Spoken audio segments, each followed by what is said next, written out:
The dust of the Oregon Trail clung to Elias Thorne's throat like a shroud, a constant, gritty reminder of the miles he'd put behind him.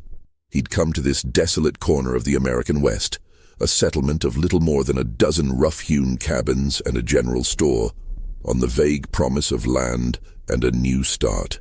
The year was 1849, and Red Creek was as good a name as any for a place where the sun bled into the horizon each evening, painting the sky in shades of rust and decay.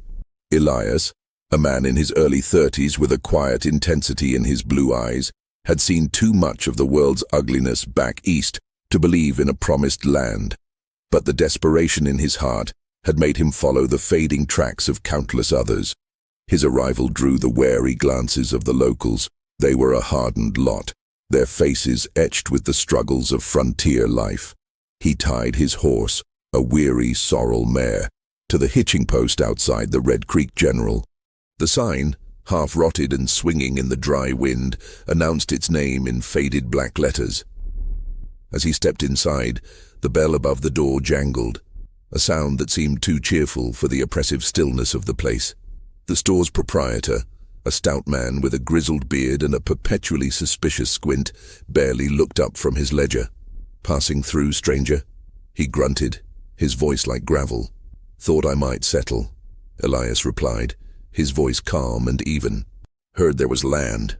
The man finally lifted his head, his eyes scanning Elias from his worn boots to his dusty hat. "Depends on what you're looking for. Ain't much to go around. Not anymore." Elias purchased some supplies, flour, coffee, and a small sack of beans. He was about to leave when he noticed a hand-drawn map pinned to a notice board. It detailed the surrounding area with a stark black X, marking a section of land a few miles north. Below it, a scrawled note read, "Land for sale. Fair price. See the Miller sisters." "Miller sisters?" Elias asked, pointing to the note. The proprietor's demeanor shifted, a coldness seeping into his eyes. He didn't answer right away, instead wiping down the counter with a cloth he'd been holding. "Best to stay clear of that land, son," he said, his voice dropping to a low rumble. "It's complicated." Elias pressed for details, but the man only shook his head, a finality in his silence that spoke volumes. The name, however, had piqued his curiosity. As he left the store, he saw a young boy staring at him, his face a mask of fear.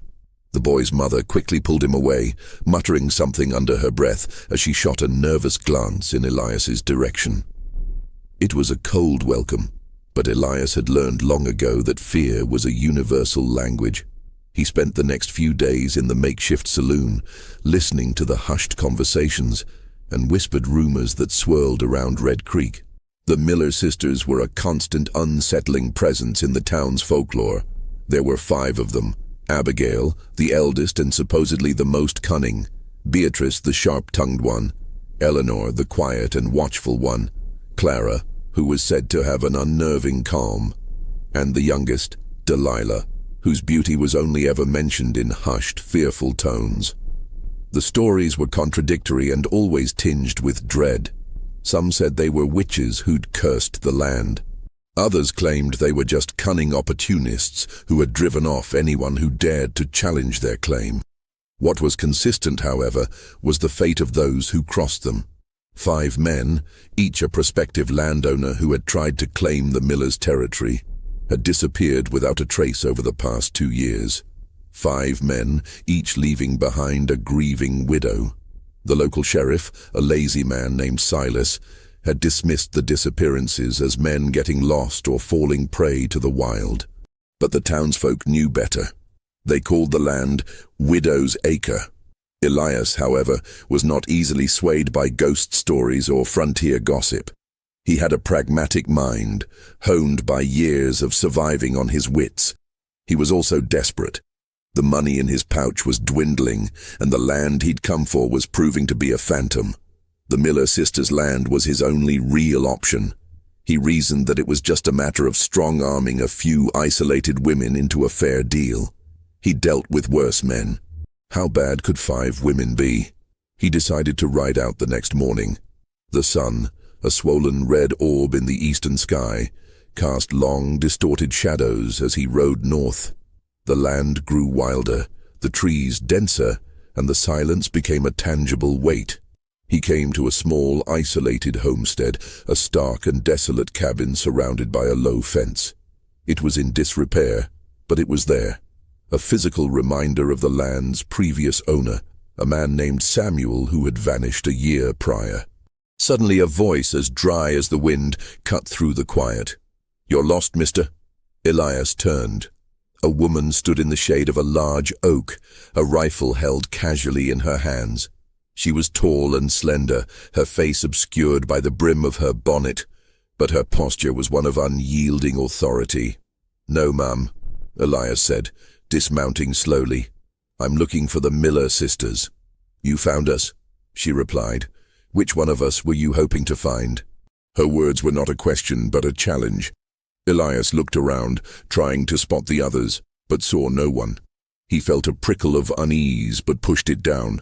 This was just a negotiation, a simple transaction. He was wrong.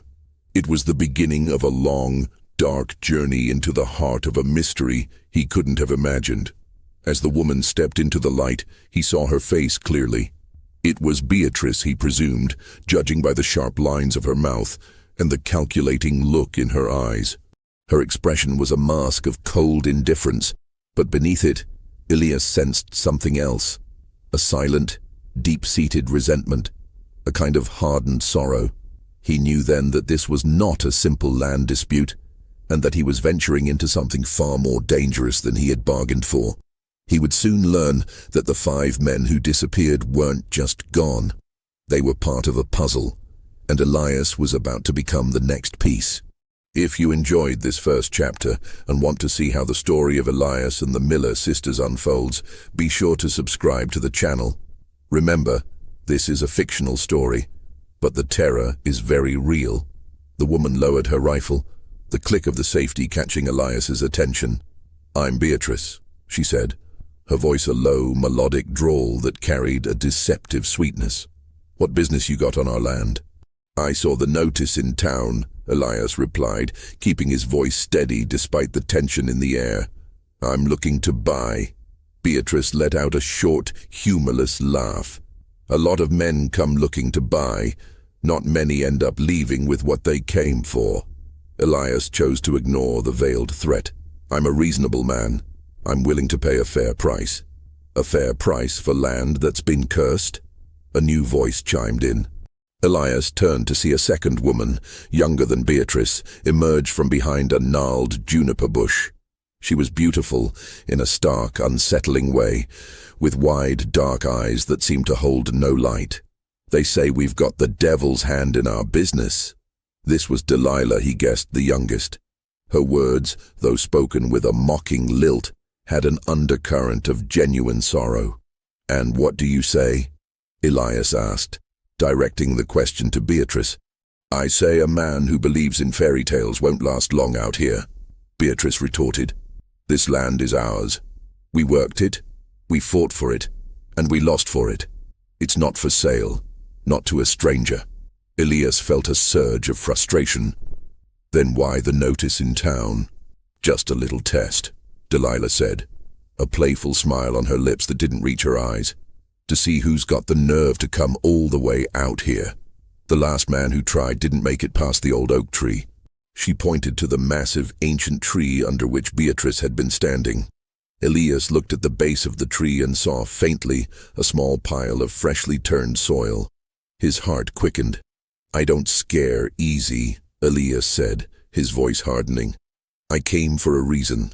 I've got a wife and 2 young daughters to think of. A family to build a future for." The mention of his family seemed to change something in Beatrice's demeanor.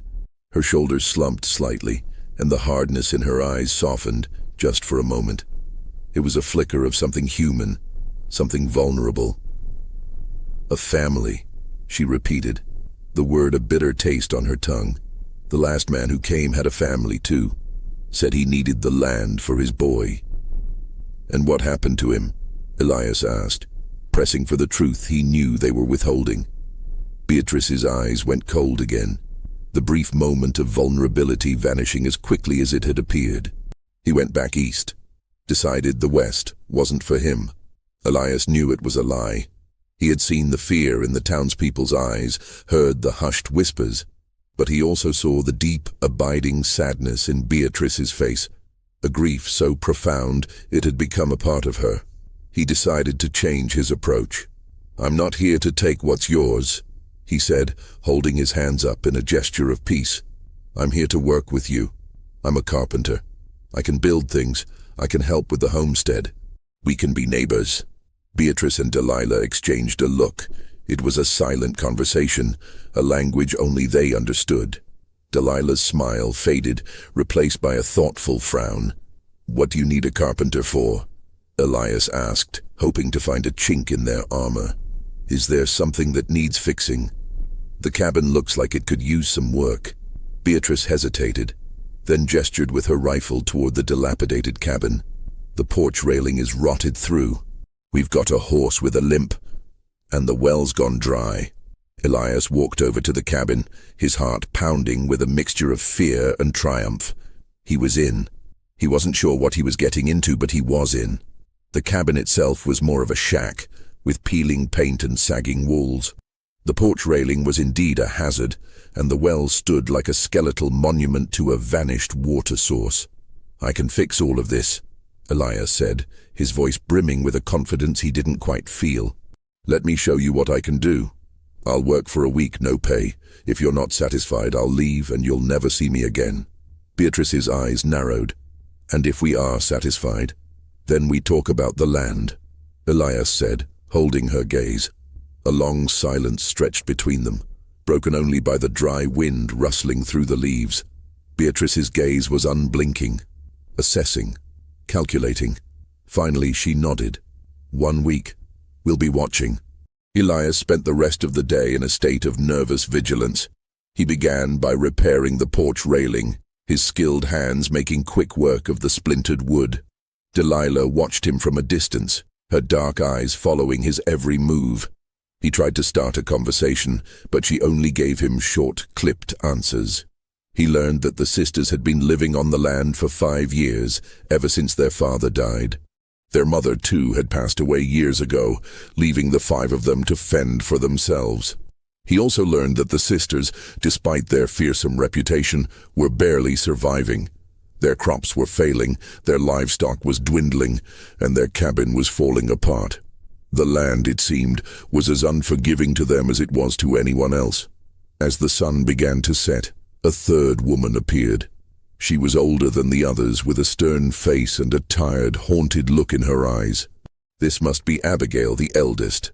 She carried a basket of wild berries and a grim expression. She didn't acknowledge Elias, but her eyes, when they met his, were filled with a warning. A silent, terrifying warning. Elias had walked into a web of secrets and unspoken tragedies. He had been so focused on getting the land that he had overlooked the most crucial part of the puzzle. The 5 widows. They weren't just a legend. They were a reality, and their stories were woven into the very fabric of this desolate place. He was now a part of their world, and he wasn't sure if he would ever be able to leave it. Elias worked tirelessly over the next few days. He was a man of action, and the physical labor helped to quiet the storm of apprehension brewing inside him. He fixed the rotting porch, shored up a collapsing wall on the cabin, and even fashioned a splint for the lame horse, earning a grudging nod of approval from Beatrice. But it was the well that truly tested him. He spent an entire day digging, his back aching and his muscles burning, but the ground remained dry, a stubborn, unyielding testament to the land's harshness. During his work, he began to see the sisters' personalities more clearly. Abigail, the eldest, was the silent, watchful matriarch. She moved with a quiet efficiency, her eyes missing nothing. She rarely spoke to Elias, but her presence was a constant, unsettling weight. She was the one who seemed to hold the most secrets, the one whose gaze could make the hair on his arms stand on end. Beatrice, the one who had first confronted him, was a whirlwind of energy and sharp-edged words. She was the most direct of the sisters, the one who handled the business and the one who seemed to carry the most anger. Her anger, Elias was beginning to realize, was a shield, a way of protecting herself from a world that had clearly wronged her. Delilah, the youngest, was a study in contrasts. She was beautiful and seemed to possess a childlike innocence, but her eyes held a darkness that belied her youthful appearance. She would flit around Elias as he worked, asking him about his life back east, her questions seemingly harmless but feeling more like an interrogation. She was testing him, trying to find a weak spot. He had yet to meet the other two sisters, Eleanor and Clara. He had seen glimpses of them, a pale face in a window, a fleeting shadow in the tree line, but they remained elusive, adding another layer of mystery to the already convoluted situation. He found himself constantly looking over his shoulder, a sense of being watched clinging to him like the ever-present dust. The silence of the homestead was often punctuated by the low hum of the sisters' conversations, which would abruptly cease whenever Elias came within earshot. He would catch snippets of their dialogue, whispered mentions of the last man, the well, and a word that always sent a chill down his spine: evidence.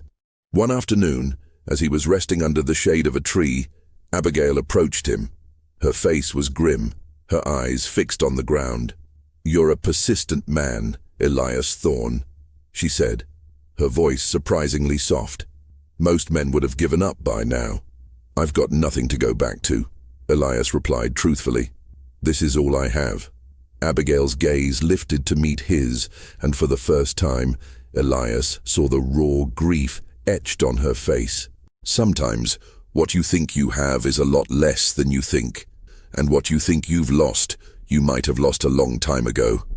Her words were cryptic, but they resonated with a deep personal pain that Elias understood all too well. He didn't ask for clarification, knowing she wouldn't give it.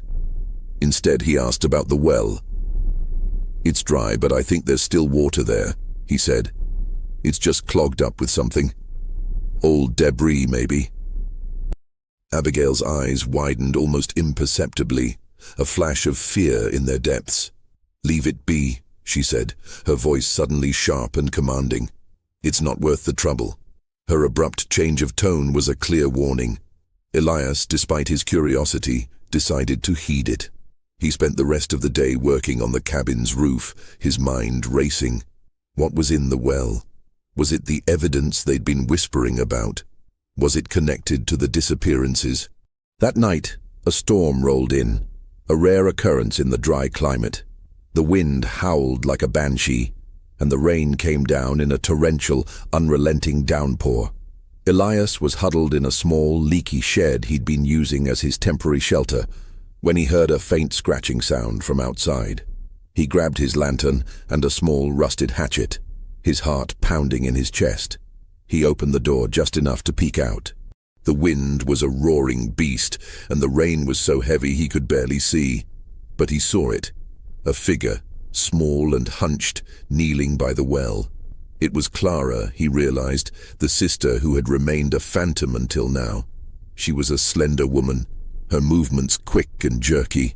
She was holding something that glinted in the faint light of the lightning flashes. It looked like a shovel. She was digging.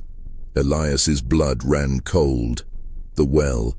Abigail had warned him away from it, but now one of the sisters was working on it in the dead of night, in a raging storm. He watched, transfixed as she worked feverishly, her movements desperate and hurried. He couldn't make out what she was doing, but he knew with a chilling certainty that whatever was in that well, it was more than just old debris.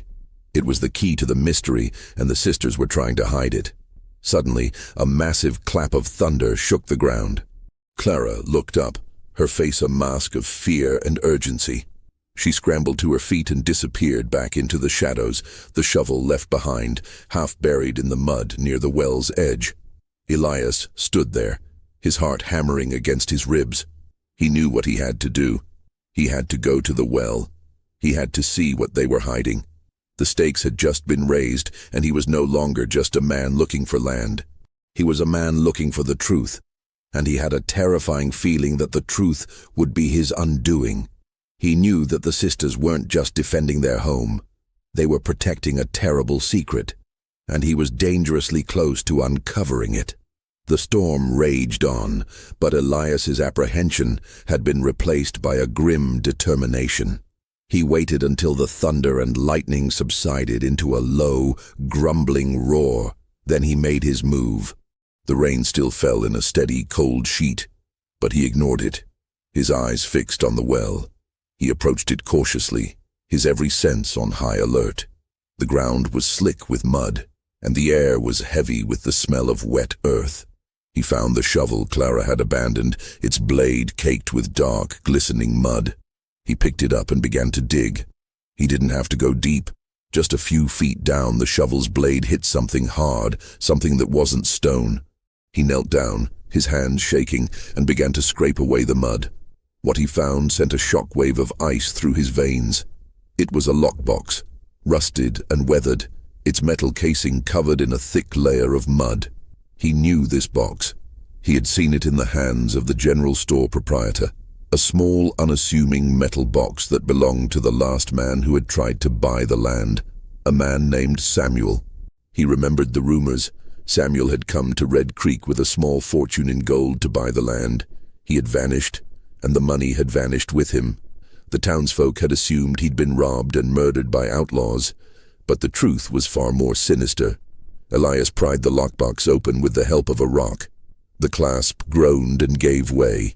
Inside, nestled among a few soggy letters and a faded photograph of a woman and 2 children, was a leather-bound journal. He flipped through the pages. The handwriting was neat, but the words were filled with a growing sense of dread. The journal was Samuel's. He read, his eyes straining to make out the words in the dim light of the lantern.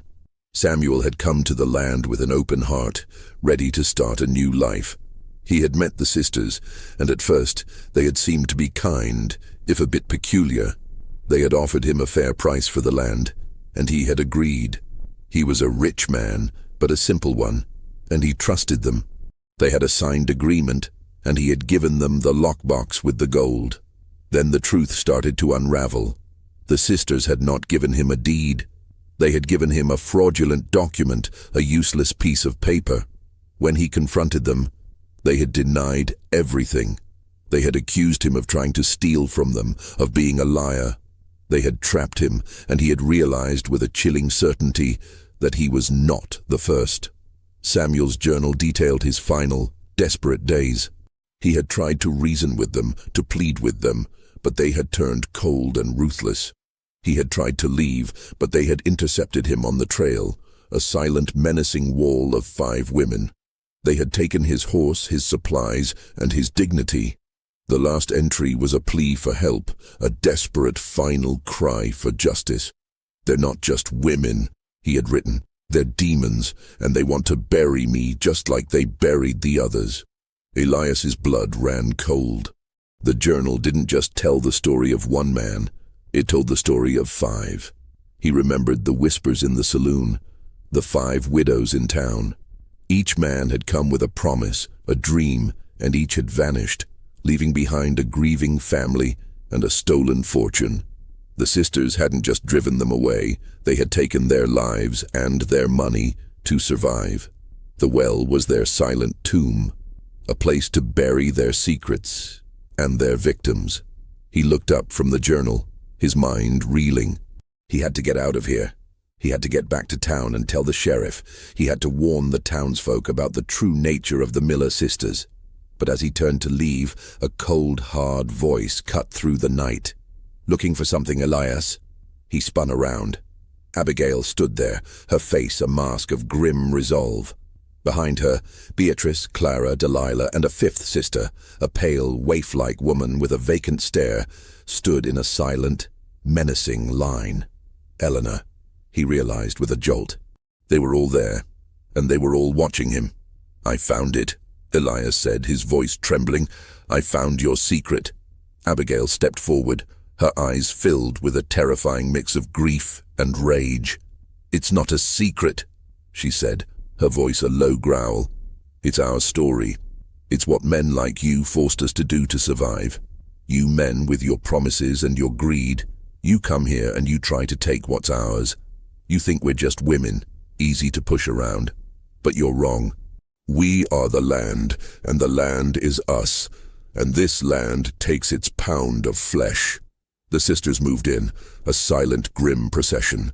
Elias knew he was in a no-win situation. He was surrounded, trapped, and a terrible, inevitable realization dawned on him. He wasn't just another victim. He was a witness, and they weren't going to let him go. The truth, buried in that well for so long, had finally come to light, and it was about to consume him. If you're on the edge of your seat and want to find out what happens to Elias, don't forget to subscribe to the channel and hit the notification bell. This is a work of fiction, but the human drama is as real as it gets.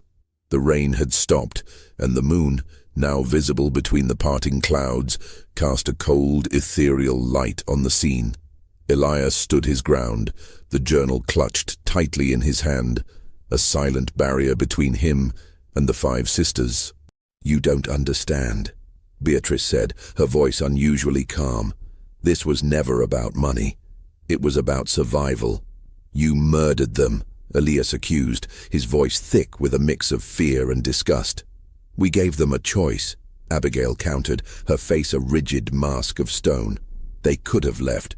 We told them to, but they were greedy. They thought they could outsmart us." "They were men," Delilah added, a hollow, bitter laugh escaping her lips. "They thought we were just women. Weak. Easy to deceive. They didn't see the years of starvation, the cold, the loneliness. They didn't see what this land had done to us." Elias looked at them, truly looked at them for the first time. They weren't just a collection of women. They were a collective, a unit forged in the crucible of hardship and violence. He saw it in Abigail's stoic resolve, in Beatrice's hardened eyes, in Clara's nervous twitching, in Delilah's mournful beauty, and in Eleanor's quiet, haunted gaze. "Tell me," Elias said, a strange mix of fear and morbid curiosity gripping him. "Tell me what happened." They hesitated, a silent debate passing between them. Finally, Abigail sighed and began to speak, her voice a low, raspy whisper. "Our father brought us here. He was a dreamer, a man who believed in the promises of the West. He was also a fool. He chose this land because it was cheap. It was cheap because it was worthless. The soil wouldn't yield, the water was scarce, and our crops failed year after year. We tried to leave," Beatrice interjected, "but we had no money. Our father, he took his last savings and went to town to buy supplies. He never came back. We found his body on the trail a few days later, stripped of his money and his boots. The sheriff said it was outlaws, but we knew better. We knew the man who did it. He was a local, a man who had tried to take our land before. He came back," Abigail continued, her voice filled with a cold, simmering rage. "He thought we were helpless. He told us he would take the land, and we would either work for him or starve. We had nothing to lose. We waited for him, and when he came, we dealt with him." A chilling silence followed. Elias's mind reeled. They were talking about the first man, the man who had tried to take their land, their first victim. "The money we got from him," Clara's voice was barely a whisper. "It was enough to get us through the winter, but the land, it was still a desert. We had to find another way. Men came," Delilah said, a tear rolling down her cheek. "Men with big dreams and big pockets. They saw a few women alone on a desolate piece of land, and they saw an opportunity. They didn't see us as people. They saw us as an easy mark. The first man, Samuel, he was a good man," Beatrice said, her voice cracking with emotion. "He came here with a family. He had a wife and 2 kids back east. He was going to buy the land and build a home for them. We almost let him, but we couldn't. We were starving. We had no choice. We took his money." Abigail finished, her voice flat and devoid of emotion. "And we told him to go. We told him to go back to his family. But he didn't. He stayed. He tried to get his money back. He tried to tell people in town what we had done, so we made sure he couldn't." Eleanor's voice, a soft, ethereal whisper, broke the silence. Elias looked at her, truly seeing her for the first time. She was pale and gaunt, her eyes wide and vacant. She was the most terrifying of them all, for she seemed to be a ghost, a mere shadow of a woman. "We took everything from him," Delilah sobbed. "And then we buried him." The confession hung in the air, a dark cloud of guilt and sorrow. Elias looked from one sister to the next, seeing the pain and the burden they carried. They were not monsters. They were victims who had become predators, their humanity eroded by years of struggle and desperation. "You're just like them," Abigail said, her eyes fixed on the journal in his hand. "You came here for the same reason. You wanted the land, and you were willing to do whatever it took to get it. You're no different." Elias looked at the journal, at the fading picture of Samuel's family, and he knew she was right. He was no different. He had been so consumed by his own desperation that he had failed to see the warning signs, the trail of bodies and broken lives. He had walked into this trap with his eyes wide open, and now he was about to pay the price. "We have a choice to make," Abigail said, her voice low and dangerous. "You can give us the journal, and we can all pretend this never happened. You can leave, and you can tell your family that the West wasn't for you." Elias looked at them, at their faces etched with a dark, terrible history. He had a choice. He could turn and run, and live the rest of his life in fear, or he could stand and fight. He knew what he had to do. He had to expose them, to end their reign of terror, to give the 5 widows in town the justice they deserved. "I can't," Elias said, his voice trembling but firm. "I can't just walk away." The sisters' faces hardened, the last vestiges of their vulnerability gone. They were no longer just women. They were a force of nature, a terrifying storm of vengeance and grief. The game had changed. Elias was no longer a potential victim. He was an enemy. The silence that followed Elias's refusal was more deafening than any scream. The 5 sisters, their faces now a grim, unyielding portrait of resolve, began to fan out, forming a semicircle around him. Elias, his heart hammering in his chest, backed away, his eyes darting between them. He was a good carpenter, a fair marksman, but he was no match for 5 women who had been forged in the crucible of survival and violence. "There's no running, Elias," Beatrice said, a cold finality in her voice. "The creek's a dead end, and we know this land better than you know your own face." He made a desperate dash for the tree line, his boots slipping on the slick mud. A rifle shot rang out, and a splinter of wood exploded just inches from his head. He didn't look back, his legs pumping, his lungs burning. He knew they were right. This was their territory, and he was the intruder. He ran through the dense woods, the branches whipping at his face and clothes. The sisters followed, a silent, relentless pack of predators. He heard their footsteps, the rustle of their clothes, a chilling symphony of his impending doom. He was an animal, and they were the hunters. He came to a small, abandoned hunting cabin, a dilapidated structure that looked like it hadn't been used in years. It was a perfect trap, but it was his only option. He burst through the door, a cloud of dust and cobwebs erupting around him. He slammed the door shut and barricaded it with a heavy table, his hands trembling with adrenaline. He was trapped, but he had the journal. It was his only weapon. He had to find a way to get it to the sheriff. He had to expose them. Through the gaps in the rotting wood, he watched them approach. They didn't rush. They moved with a chilling, predatory calm, their figures appearing and disappearing in the moonlight. He saw Abigail, her face a mask of grim determination.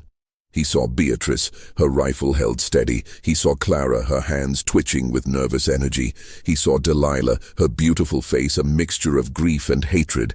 And he saw Eleanor, her vacant eyes filled with a terrifying, otherworldly emptiness. She was the one who scared him the most. A sudden, sharp thud on the roof made Elias jump. They were everywhere. He heard their low, whispered conversations, a chilling sound in the dead of the night. They were discussing their next move, a plan to flush him out. He knew they weren't going to kill him with a single shot. They were going to make it a slow, painful process. They were going to make him pay for his intrusion. He had to think. He had to find a way out. He scanned the cabin, his eyes desperate, There was a small, grimy window on the far side, but it was too small for him to fit through. He saw an old, rusted axe propped up in a corner. It was his only hope. He grabbed the axe, its handle cold and slick with rust. He began to chop at the wall, the dull thud of the axe echoing in the silent cabin. The wood was old and rotted, and he made quick progress. He was a carpenter after all. It was the one thing he was good at. He's trying to get out. He heard Abigail's voice from the other side of the cabin. Beatrice, go around. Delilah, Clara, flank him. Eleanor, you stay here. He's not going anywhere. Elias worked faster, his muscles screaming with protest. He was almost through when he heard a splintering sound from the door. They were breaking in. He had to be quick. He swung the axe one last time, and a large section of the wall came crashing down, a gaping hole revealing the moonlit forest. He scrambled through the opening, landing hard on the wet ground. He didn't stop to catch his breath. He ran, his legs a blur of motion, the sound of the sisters' shouts fading behind him. He was free for now. He ran for what felt like miles, his mind a jumble of terror and desperation. He was no longer just running for his life, he was running for justice. He had to get to town, he had to expose them. He reached the edge of a wide, fast-flowing river. It was too wide to cross, and the currents were too strong. He was trapped. He looked around wildly, his heart sinking. There was no way out. Then he heard it, the soft, quiet tread of footsteps behind him. He didn't have to turn around to know who it was. He was at the end of the line. "There's nowhere to go, Elias," Abigail said, her voice eerily calm. He turned, his eyes desperate. The 5 sisters stood there, their faces illuminated by the moonlight. They were a terrifying sight, a chilling tableau of vengeance and despair. He was no longer running. He was waiting for the inevitable. The hunt was over, and the predator was about to claim its prey. Elias stood at the edge of the rushing river, its black waters a grim testament to the finality of his predicament. The sisters stood on the opposite bank, their faces pale and menacing in the moonlight. He had nowhere to go. This was his last stand. "You can give us the journal, Elias," Abigail said, her voice devoid of any emotion, "and we will let you go. You will leave this land, and you will never speak of what you saw here." Elias's mind raced. He had 2 options. He could give them the journal and walk away, living the rest of his life in fear, or he could fight, a hopeless, desperate battle to expose their crimes. He knew what he had to do. He had to fight. "No," he said, his voice trembling but firm. "I'm not giving you anything. You have to face what you did. You have to pay for what you did." Abigail's face hardened. She raised her rifle, her eyes filled with a cold, unyielding resolve. "Then you have chosen your fate, Elias Thorne." Elias knew he couldn't outrun a bullet. He had to be smart. He had to use what he had. He looked at the river, at the fast-flowing currents and the sharp, jagged rocks. It was his only weapon. He threw the journal into the river.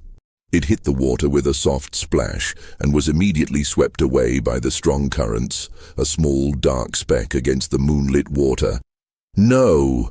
Abigail screamed, her face contorting with a mixture of rage and desperation.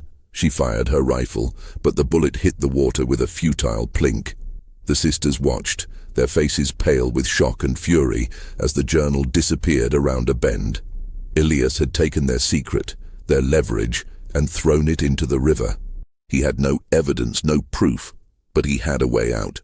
"It's gone," Elias said, a grim satisfaction in his voice. "Your secret is gone, but my knowledge isn't. I'll go back to town. I'll tell them everything.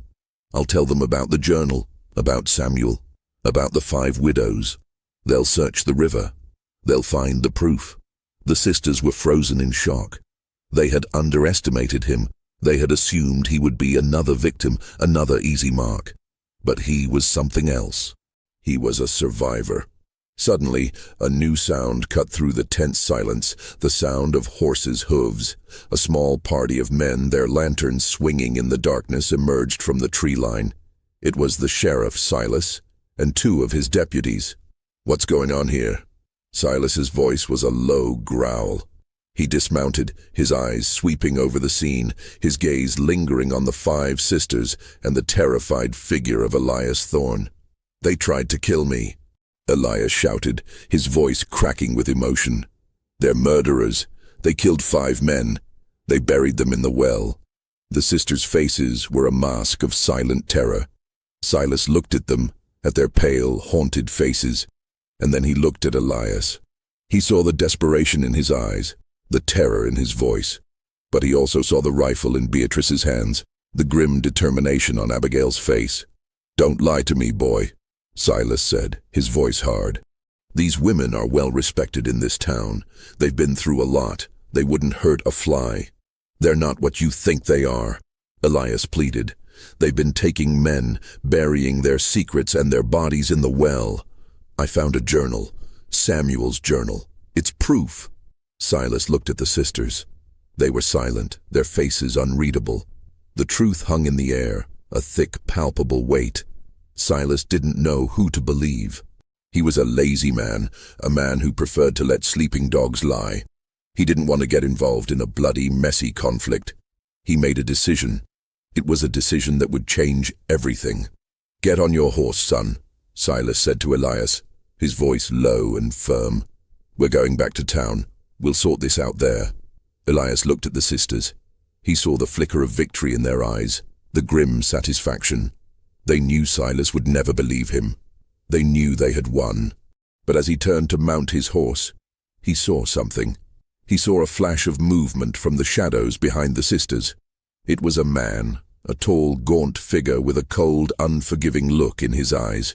He was the man who had been in the general store, the man who had warned him away from the sisters. His name was Thomas, and his wife was the 5th widow. He was the justice Elias had been looking for, and his vengeance was about to be unleashed. If you're on the edge of your seat and want to see how this all ends, don't forget to subscribe to the channel and hit the notification bell. This is a work of fiction, but the human drama is as real as it gets. The sudden appearance of Thomas, the 5th widow's husband, changed the entire dynamic of the confrontation. His face, gaunt and etched with a deep, abiding grief, was a mirror of the town's collective suspicion. Silas, the sheriff, noticed the shift in the air, a palpable tension that had replaced the sisters' guarded triumph. "What is it, Thomas?" Silas asked, his voice betraying a hint of unease. Thomas didn't answer. His eyes, burning with a cold fury, were fixed on Abigail. "You told me he went back east," he said, his voice a low, dangerous rumble. "You said my brother Isaac got lost on the trail. You looked me in the eye and you lied." Abigail's composure wavered for the first time. "He did," she insisted, her voice trembling slightly. "He took what was his and he left. He didn't want this life. He was going to buy this land for his family." Thomas countered, a tear rolling down his cheek. "He sent me a letter, the last one he ever sent. He wrote that he had made a deal, that he was so happy. And then, nothing. For a year, nothing. You came to my wife and you told her he was gone, that he left her, and she believed you." Elias, seeing his chance, stepped forward. "Thomas, I saw it. I saw his lockbox, his journal. I saw what they did. They took his money and they took his life. They're murderers." The sisters' faces were a study in silent desperation. They had been so careful, so cunning, but they had underestimated the power of a grieving brother's love and a determined stranger's truth. Silas, a man of simple solutions, found himself in a complex web of lies and accusations. He looked from Elias to Thomas, and then to the 5 silent sisters. He had a choice to make, a choice that could either bring justice to the town or tear it apart. "Let's go back to town," Silas said, his voice firm. "We'll settle this in the morning. Thomas, you come with us. Elias, you're coming too. And you 5, you come with me." The sisters, sensing that their game was up, made a fatal mistake. As Silas turned to lead them back to his horse, Delilah, the youngest, made a desperate lunge for Silas's pistol. Silas, caught off guard, stumbled back, his hand flying to his holster. Delilah's hand closed around the butt of the pistol, and a shot rang out. The bullet didn't hit Silas, it hit Beatrice. She screamed, a high-pitched, guttural sound that was a mix of shock and agony. She fell to the ground, a dark stain spreading across her dress. The sisters, seeing their plan crumble before their eyes, froze. Their collective silent power was shattered. Thomas, his face a mask of cold vengeance, saw his chance. He lunged at Abigail, a rage he had been holding in for a year erupting with terrifying force. He tackled her to the ground, his hands closing around her throat. "You killed him!" he screamed, his voice thick with rage. "You killed my brother! You killed him!" Elias, seeing the chaos unfold, knew he had to act. He didn't want to see more bloodshed. He pulled Thomas off Abigail, his hands shaking with adrenaline. "This isn't the way, Thomas," he shouted. "We have the sheriff. Justice will be served. Don't become like them." Thomas, his face contorted with hatred, looked from Elias to the whimpering figure of Abigail on the ground. The fire in his eyes died down, replaced by a deep, profound sorrow. He had wanted justice, but he didn't want to become a murderer. Silas, now in control of the situation, pulled his own pistol and aimed it at the remaining sisters. "Enough," he bellowed. "This has gone too far. You 5 are coming with me, now." The sisters, their facade of strength broken by Beatrice's injury, offered no resistance. They were no longer the formidable, terrifying figures of legend. They were just 5 scared women, their secret exposed, their world crumbling around them. As they walked back to town, a grim procession in the pale moonlight, Elias looked at them. He saw the fear in Clara's eyes, the quiet despair in Eleanor's.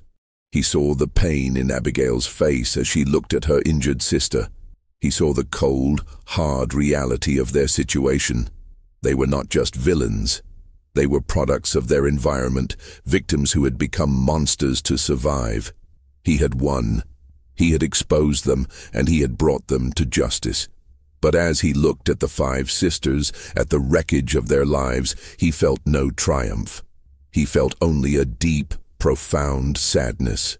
He had a terrifying feeling that the real horror of the story wasn't in their crimes, but in the desperation that had driven them to commit them. He had a terrible feeling that he would never truly be able to forget what he had seen.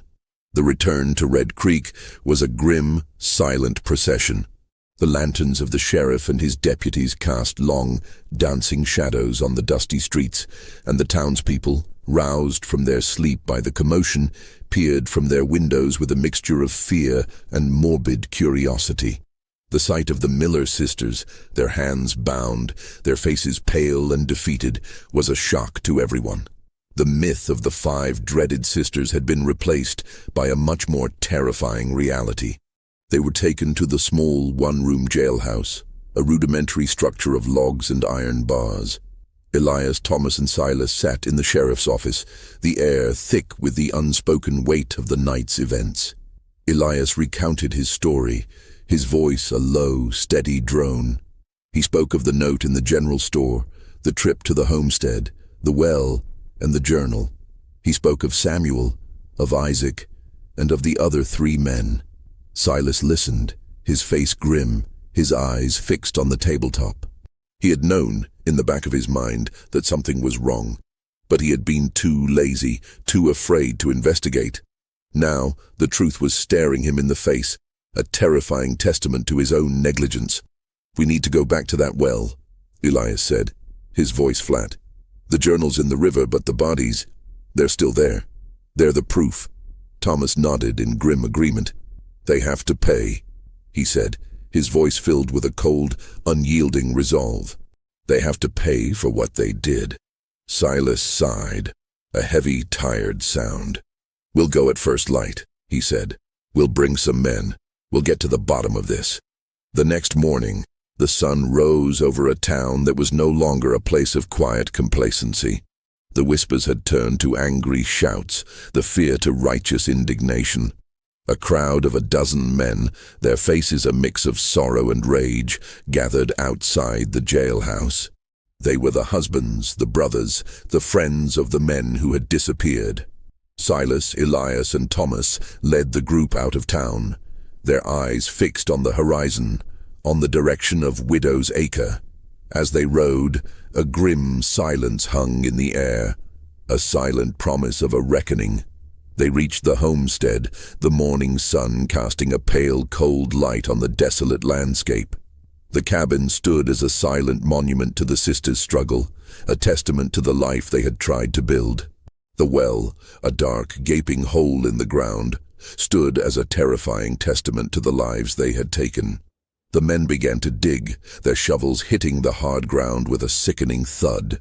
The work was slow and laborious, but they worked with a grim determination, fueled by the hope of finding the truth, of bringing closure to the grieving widows in town. After an hour of back-breaking work, a man's shovel hit something hard. It wasn't stone. It was a skull. A collective gasp went through the crowd. They dug faster, their movements frantic, their faces pale with shock. They unearthed another body and then another. 5 bodies buried in the dark, cold earth. 5 men, each with a story, each with a family. 5 men who had come to the land with a dream and had found only death. They identified the bodies by their clothes, by a small personal belonging, a locket, a ring, a faded photograph. They were the 5 men who had disappeared. The evidence was irrefutable. The sisters' secret was out, and there was no turning back. As they rode back to town, the grim procession carrying the bodies of the 5 men, the townspeople emerged from their homes, their faces a mixture of sorrow and rage. The 5 widows, their faces pale and tear-stained, emerged from their homes and watched the procession with a silent, heart-wrenching grief. They had known in their hearts that their husbands were gone. But to see the proof, to see the grim reality of their loss, was a kind of pain they had never known. Elias, watching them, felt a pang of profound sadness. He had come here for land, for a new life. He had found only death, despair, and a terrible human darkness. The sisters were not monsters. They were simply a product of a cruel and unforgiving world. Their crimes were unforgivable, but their motives, born of a desperate need to survive, were terrifyingly human. As they reached the jailhouse, the crowd began to shout, their voices a rising tide of anger. "Hang them! Hang the witches!" they screamed. "Justice! Justice!" Silas, his face grim, knew what he had to do. There would be no trial, no legal process. The law in the West was a simple, brutal thing. It was about justice, and the town wanted its justice. He looked at Elias, his eyes filled with a newfound respect. "You were right, Elias," he said, his voice low. "You brought the truth to light. Now let's see this through." The doors of the jailhouse were opened, and the sisters, their faces a mask of silent terror, were led out. They were no longer the feared figures of legend. They were just 5 women, their lives and their secrets exposed, their fate sealed by the harsh, unforgiving justice of the western frontier. The town's justice was swift and brutal. The next morning at sunrise, the 5 sisters were led to a makeshift gallows in the center of town. The air was thick with tension, a mix of grim satisfaction and unspoken horror. The townspeople, the 5 widows among them, watched in a solemn, silent procession. Elias stood in the crowd, a witness to the grim end of a story he had stumbled into. As the nooses were placed around their necks, Abigail, the eldest, looked out at the crowd. Her eyes, filled with a terrible, tragic resignation, met Elias's. She didn't speak. She didn't plead. She simply nodded, a silent acknowledgement of the truth he had brought to light. Then her gaze shifted to the 5 widows in the crowd, and a single tear rolled down her cheek. It was a tear of sorrow, of grief, and of a terrible, tragic understanding. Silas, his face a mask of stone, gave the signal. The floorboards of the gallows gave way, and the 5 sisters, the 5 feared widows of the western frontier, were gone. Their legend, their story, was over. The town for a brief moment was silent. Then the 5 widows, their faces streaked with tears, embraced each other in a silent, shared grief. They had their justice, but the price of that justice was a profound and irreversible loss. Elias stayed in Red Creek for a few more days, helping to bury the 5 men in the town cemetery. He saw the widows visit the graves, their faces filled with a quiet, sorrowful peace. The town, now free from the curse of the Miller sisters, began to heal. Before he left, Elias went to the general store to stock up on supplies. The proprietor, his face filled with a newfound respect, gave him the supplies for free. "You did a good thing, son," he said. "You brought the truth to light. You gave us our town back." Elias looked at him, his mind still reeling from the events of the past week. "I didn't do it for the town," he said, his voice low. "I did it because it was the right thing to do." As he rode out of town, his horse's hooves kicking up the same dust he had ridden in on, he felt a strange sense of peace. He had no land, no new home, but he had his dignity. He had his conscience. He rode for a few hours, the sun setting in a blood-red haze. He found a small, isolated cabin, a lonely structure in the middle of a clearing. It was the same cabin he had stayed in, the one the sisters had used to trap him. He decided to spend the night there, a final act of closure. As he was preparing his bedroll, he saw something he had missed in his frantic escape. Scratched into the wooden floor in a child's hand were 5 words. "We did it for them." Elias's blood ran cold. He knelt down, his eyes fixed on the words. He looked around the cabin, his mind racing. He saw the small, faded drawings on the wall, the remnants of children's toys in a dusty corner. He saw the small hand-carved doll, its face a grim parody of a mother's sorrow. He remembered the 5 widows. He remembered their story, their grief. He remembered the 5 men who had come to the land, men who had left behind 5 families. He remembered Samuel's journal and the photo of his wife and 2 daughters. The sisters hadn't killed those men for money. They had killed them for their families. They had seen the pain in the 5 widows' eyes, the same pain they had felt when their own father had died. They had seen the men who had come to the land as monsters, as people who would bring the same kind of pain and loss to their own families. He had been wrong. The sisters weren't just victims who had become predators. They were something else. They were avengers, their hands stained with blood, their hearts filled with a terrible, tragic understanding. They had taken the law into their own hands, and they had paid the price. Elias rode out of the clearing, the memory of the 5 sisters, of the 5 widows, and of the 5 words on the cabin floor etched in his mind. He didn't know where he was going. He didn't know what he would do, but he knew one thing. He would never forget the story of the 5 sisters, the 5 widows, and the terrible human darkness that lay at the heart of the western frontier. He would never forget the truth he had found, a truth that was far more terrifying than any ghost story. If you're still with us, thank you for watching the full story. The journey of Elias and the Miller sisters is over, but the questions it raises about justice, survival, and the human condition will linger. If you enjoyed this series, please consider subscribing to the channel for more stories like this. And remember, while this is a work of fiction, the most chilling tales are often rooted in the real-life struggles and darkness of human nature.